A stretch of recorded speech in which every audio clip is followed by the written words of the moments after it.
अरे वो दुकानदारों, चलो चलो आज का ऋण निकालो। लेकिन राजकुमार जी, बस अभी अभी तो मैंने दुकान लगाई है। मालिक, अभी तो मेरे पास एक ग्राहक तक नहीं आया। मैं आपको पैसे कहाँ से दूं? अच्छा, मुझे बेवकूफ समझता है, मुझसे चालाकी करता है, सीधी तरह पैसे निकालता है, या फिर तेरा सारा सामान नष्ट कर दूं? मालिक, मुझ पर दया कीजिए, मैं अभी आपको कुछ देर में ही पैसे दे दूंगा। बेचारा किसान गिड़गिड़ाता रहता है, लेकिन राजकुमार को उस पर जरा सा भी तरस नहीं आता और उसका सारा सामान नष्ट कर देता है।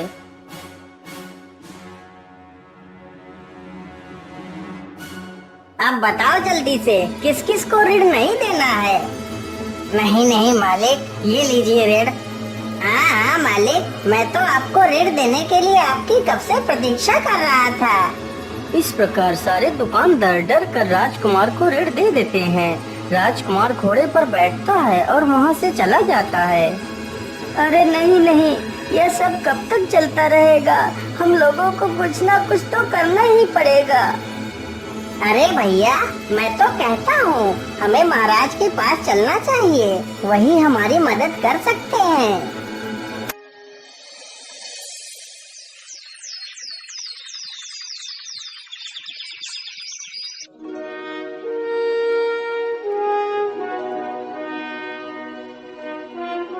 बोलिए गाँव वालों, आप लोगों को क्या तकलीफ है और आप लोग इतना परेशान क्यों दिखाई दे रहे हैं? महाराज, हम सभी लोग रोज बाजार में अपनी दुकानें लगाते हैं। इस प्रकार सारे गांव वाले पूरी कहानी राजा को सुना देते हैं। अच्छा अच्छा, आप लोग शांत हो जाइए। सैनिकों, राजकुमार को बुलाया जाए। जी पिताजी, आपने हमें क्यों बुलाया? बोलिए, क्या बात है? चंद्रवीर, तुम हर रोज गांव वालों से ऋण मांगकर उन्हें क्यों परेशान करते हो? आखिर तुम ऐसा क्यों करते हो? पिताजी, ये सारे गांव वाले बाजार में अपनी दुकानें लगाते हैं, तो इन्हें ऋण तो देना ही पड़ेगा। लेकिन चंद्रवीर, हमने तो आज तक इनसे कोई भी ऋण नहीं लिया, तो फिर तुम इन लोगों से ऋण क्यों मांगते हो? वो पिताजी, मैं इन लोगों से ऋण नहीं नहीं चंद्रवीर, आज से तुम इन लोगों से कोई ऋण नहीं मांगोगे, ये मेरा आदेश है। महाराज, आपकी जय हो, आपकी जय हो महाराज, आपने हमें बड़े संकट से बाहर निकाल लिया। ओहो, मेरी तो इस घर में चलती ही नहीं है, मुझे तो कोई कुछ समझता ही नहीं। चलो चलो, कोई बात नहीं, जब मैं महाराज बन जाऊंगा तो इन सब से चुन चुन कर बदला लूंगा। लेकिन ऐसे महल में बैठे बैठे तो मैं परेशान हो जाऊंगा। चलो चलो, कहीं घूमने चलता हूँ। मैं ऐसा करता हूँ, चलो आज शिकार पर चलता हूँ। इतने दिन हो गए, लेकिन मैंने किसी जानवर का शिकार नहीं किया। इतना सोचकर राजकुमार चंद्रवीर शिकार के लिए निकल पड़ता है।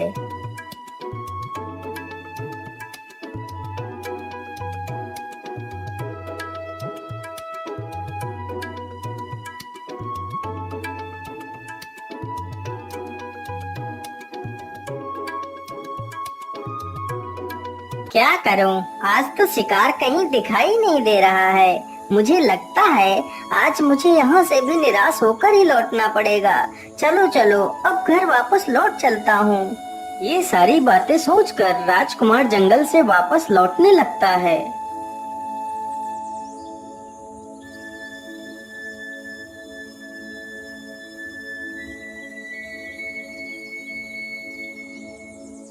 अरे वो क्या है? मुझे लगता है वह तो कोई हिरन है। हाँ हाँ, वह हिरन ही है। चलो चलो, जल्दी से इसका शिकार करता हूँ। राजकुमार जैसे ही हिरन के नजदीक पहुँचता है तो वह हिरन वहाँ से भाग पड़ता है। हिरन के पीछे भागते भागते राजकुमार हिरन के ऊपर निशाना लगा देता है और कुछ ही देर में राजकुमार हिरन के ऊपर तीर चला देता है। तीर सीधा हिरन को जा लगता है। हे राम, इस दुष्ट ने मुझे मार डाला। हे प्रभु, मेरी सहायता करो। अरे राम राम राम, ये क्या हो गया? ये तो हिरन के वेश में एक साधु था। हे दुष्ट इंसान, तुमने मुझे क्यों मारा? मैंने तुम्हारा क्या बिगाड़ा था? लेकिन बाबा, मैंने आपको एक हिरन समझकर आपके ऊपर तीर चलाया था। अरे दुष्ट, तू इन मासूमों को क्यों मारता है? आखिर इन बेजुबानों ने तेरा क्या बिगाड़ा है? इन्हें भी दर्द होता है, तकलीफ होती है। तू अपने मनोरंजन के लिए इन बेजुबानों को मारता है। जा, मैं तुझे श्राप देता हूँ, तू भी एक बंदर बन जाएगा। जब तू खुद एक जानवर बनेगा तब तुझे इन जानवरों का दर्द समझ आएगा।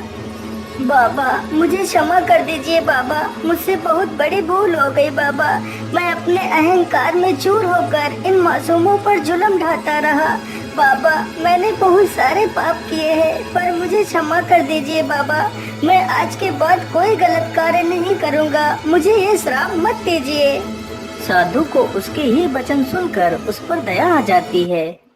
बेटा, मैं अपना श्राप वापस नहीं ले सकता, लेकिन जब कोई कन्या तुम्हें इसी बंदर रूप में स्वीकार कर तुमसे विवाह करेगी तो तुम्हारा ये श्राप टूट जाएगा और तुम अपने वास्तविक रूप में आ जाओगे। इतना कहकर वह साधु अपने प्राण त्याग देता है।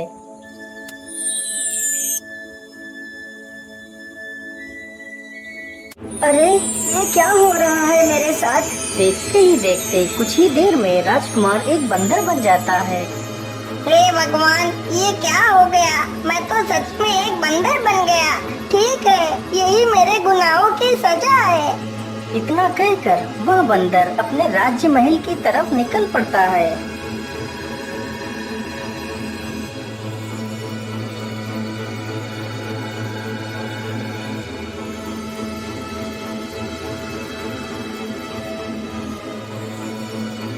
अरे अरे, ये बंदर इधर ही क्यों चला रहा है? अरे भाई, तो इसमें इतना परेशान होने की क्या जरूरत है? आने दो, इसे आने दो। अभी इसके पिछवाड़े पर 4-5 डंडे मारेंगे तो खुद ब खुद यहाँ से भाग जाएगा। अरे ओ मूर्ख बंदर, तू मुंह उठाकर यहाँ कहाँ चला आ रहा है? चल भाग यहाँ से। अरे सैनिक भाई, मैं राजकुमार हूँ, मैं कोई बंदर नहीं हूँ, मुझे अंदर जाने दीजिए। अच्छा, तो एक बंदर हमारा राजकुमार बनेगा? अच्छा ठीक है, मैं एक पल के लिए तुझे अपना राजकुमार मान लूं, लेकिन हमारे उस दुष्ट राजकुमार ने तो हमें कभी भाई नहीं बोला और तू मुझे भाई बोल रहा है। अरे सैनिक भाई, अब मैं बदल चुका हूँ, मैं पहले जैसा नहीं रहा। अरे हाँ हाँ, वो तो हम साफ साफ देख रहे हैं कि तू तो पूरी तरह बदल गया है, एक इंसान से बंदर बन गया है। अरे ओ मूर्ख बंदर, हम लोगों को बेवकूफ बना रहा है, चल भाग यहाँ से। इतना कहते ही सैनिक बंदर को 4-5 डंडे चिपका देते हैं। बंदर तुरंत ही वहाँ से भाग खड़ा होता है। हे भगवान, अब मैं क्या करूं? मुझे तो यह सैनिक अंदर घुसने ही नहीं दे रहे हैं। मैं अंदर कैसे जाऊं? मुझे तो बहुत जोर की भूख भी लगी है। इतना सोचकर वह बंदर वहाँ से चल पड़ता है। बंदर चलते चलते एक दूसरे राज्य में पहुँचता है।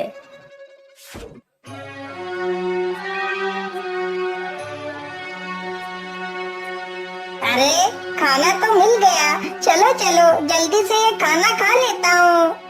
वह खाना एक किसान का था जो पास में ही खेत की जुताई कर रहा था। बंदर जैसे ही अपना हाथ आगे बढ़ाता है तभी किसान अपना डंडा आगे बढ़ा देता है। अरे दुष्ट बंदर, तू मेरा खाना खाना चाहता है? मैं यहाँ धूप में मरा जा रहा हूँ और तू मेरा खाना भी खाना चाहता है। रुक, अभी तुझे मजा चखाता हूँ।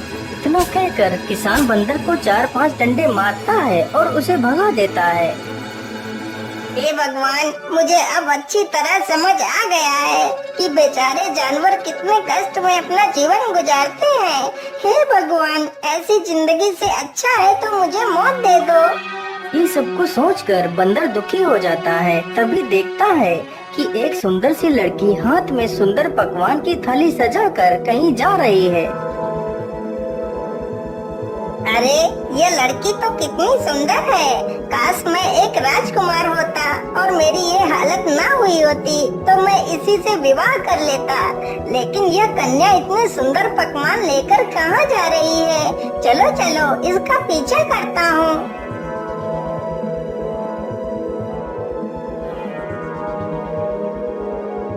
राजकुमारी खाने की थाली को ले जाकर एक गुफा के पास रख देती है और चुपचाप वहाँ से चली जाती है।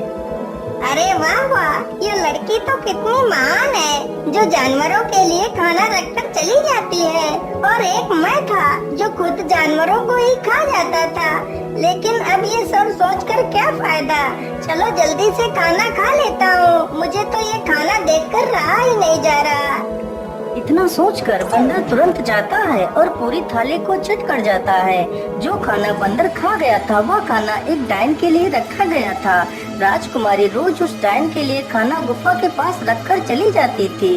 डायन की यह शर्त थी, जिस दिन डायन के लिए खाना नहीं रखा गया तो वह डायन उस राजकुमारी को खा जाएगी।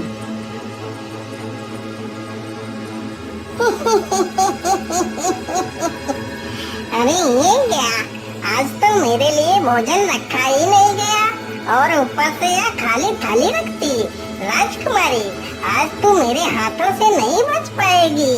आज मैं तुझे मार कर तेरा मांस खाऊंगी। हे भगवान, तो वह खाना इस डायन के लिए था। ये मैंने क्या कर दिया। अब तो यह डायन उस बेचारी राजकुमारी को मार डालेगी। अब मैं क्या करूं? अरे नहीं नहीं, मैं ऐसा नहीं होने दे सकता। बंदर इतना सोच ही रहा था कि तभी डायन राजकुमारी को उठाकर ले आती है।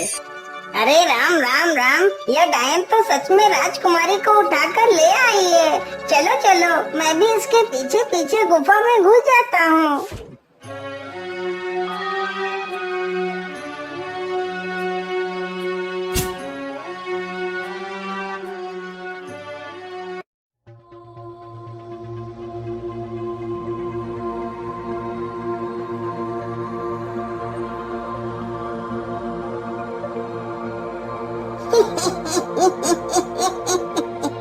मूर्ख राजकुमारी, आज तुमने मेरे लिए भोजन क्यों नहीं रखा? अरे, आप ये क्या कह रही हैं? मैंने तो आपके लिए खाना रखा था। अच्छा, तो तू मुझे मूर्ख बना रही है। आज मैं तुझे मार कर तेरा मांस खाऊंगी। अरे बाप रे बाप, यह डायन तो राजकुमारी को मार ही डालेगी। मुझे कुछ ना कुछ तो करना ही होगा। तभी बंदर को एक मजबूत डंडा दिखाई पड़ता है। बंदर तुरंत उस डंडे को उठाता है और पीछे से जाकर डायन के सिर पर जोर से मारता है। इतना कहकर डायन वहीं पर गिरकर बेहोश हो जाती है। बंदर जल्दी से राजकुमारी का पिंजरा खोल देता है और जल्दी से दोनों गुफा से बाहर की ओर निकलने लगते हैं।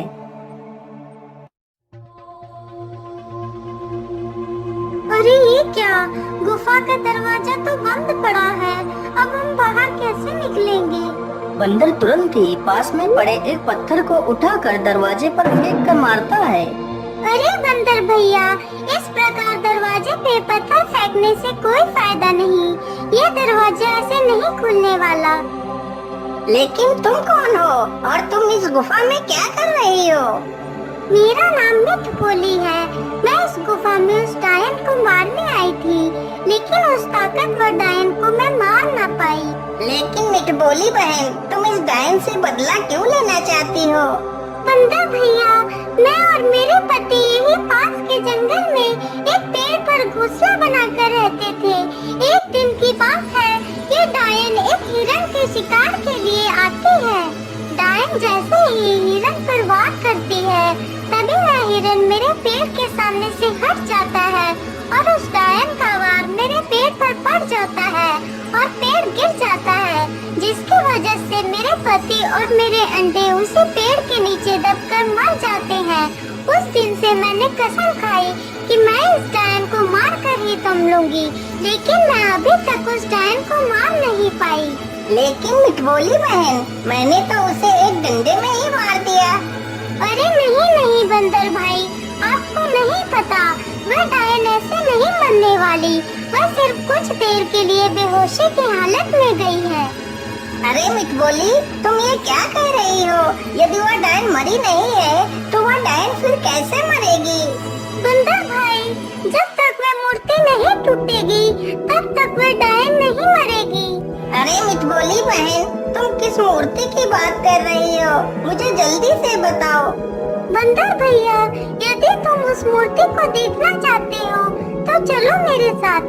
मिठगोली तुरंत ही उन दोनों को उस मूर्ति के पास ले जाती है जिसमें उस डायन की आत्मा थी।